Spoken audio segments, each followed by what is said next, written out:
Olá, turma do SSA 1 2025 da UPE, Universidade de Pernambuco. Passando aqui para a gente falar um pouco sobre a prova do caderno do segundo dia, a prova de Física, do caderno de Ciência da Natureza. Física é uma prova sempre exigente. A UPE sempre nivela de médio para cima e esse ano não foi diferente.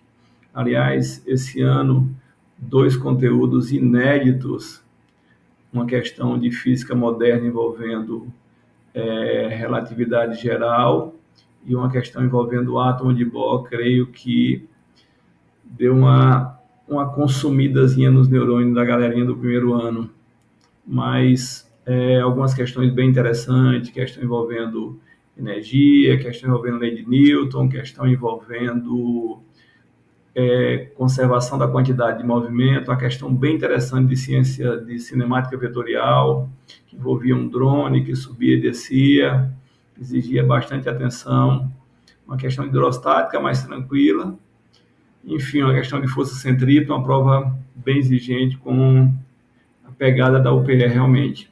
Vamos comentar um pouco essas questões que foram inéditas aqui para os feras, a questão de relatividade geral, a questão 25 dizia o seguinte: o princípio da equivalência de Einstein é um conceito fundamental na teoria da relatividade geral, publicada em 1915.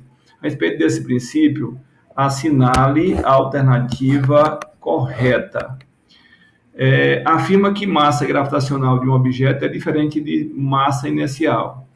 Massa gravitacional e massa inercial realmente podem diferir, mas não é a essência do princípio da relatividade geral. Letra A, falso. Todos os observadores, independente da sua velocidade, medem a mesma velocidade da luz no vácuo. Isso não tem a ver com a relatividade geral, e sim com a relatividade restrita. Então, falso também. Postula que os efeitos da gravidade podem ser completamente eliminados ao se mover a uma velocidade constante. Não é a essência desse princípio postular essa anulação da gravidade. Afirma que a força gravitacional entre duas massas diminui com o quadrado da distância entre elas. Isso é verdade, mas não de acordo com a relatividade de Einstein, sim com a teoria da gravidade de Newton.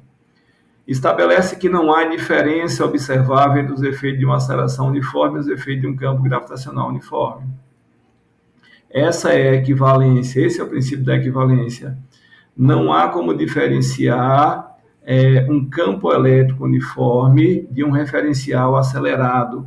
Se formos realizar um experimento, por exemplo, pesar um objeto sob o efeito de um campo gravitacional igual a G, ou esse mesmo objeto dentro de uma nave que sobe com aceleração igual a G, o valor observado será o mesmo. Portanto, letra E, uma questão que, de certa forma, daria trabalho para o aluno do primeiro ano, já que é um conteúdo bem inédito para vocês. A questão 26 tratava do átomo de Bohr, uma questão também bastante exigente, um texto longo. Vamos ganhar um pouquinho de tempo aqui direto para a essência dessa questão.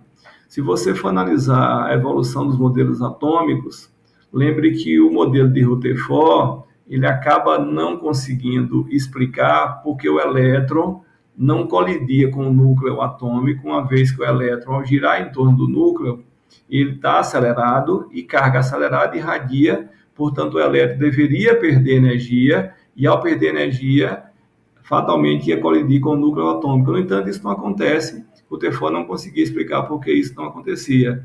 Quem resolve esse problema é o dinamarquês Niels Bohr, que faz 4 postulados para garantir a estabilidade do átomo. E uma delas é que existem algumas órbitas que são permitidas e o elétron, uma vez naquela órbita, ele não irradia e pode permanecer naquela órbita. A condição clássica para a estabilidade da órbita é que a força elétrica, fazendo o papel da força centrípeta, mantenha a estabilidade do átomo. Portanto, na minha opinião, essa letra A também estaria correta. A letra B, que é a resposta correta, estabelece que o momento angular do elétron é a condição quântica, é igual a NH sobre 2π. Então, essa questão poderia ter a letra A e a letra B como correta.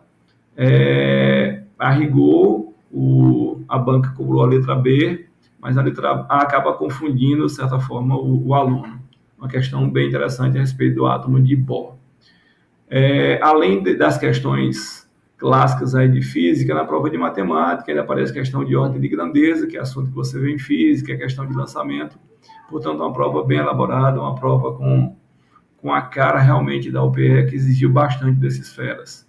E serve de referência, o treinamento tem que ser nessa pegada. Daqui para cima, não se contentar com questões triviais, com questões fáceis, porque a UPE realmente não alisa muito na prova de física.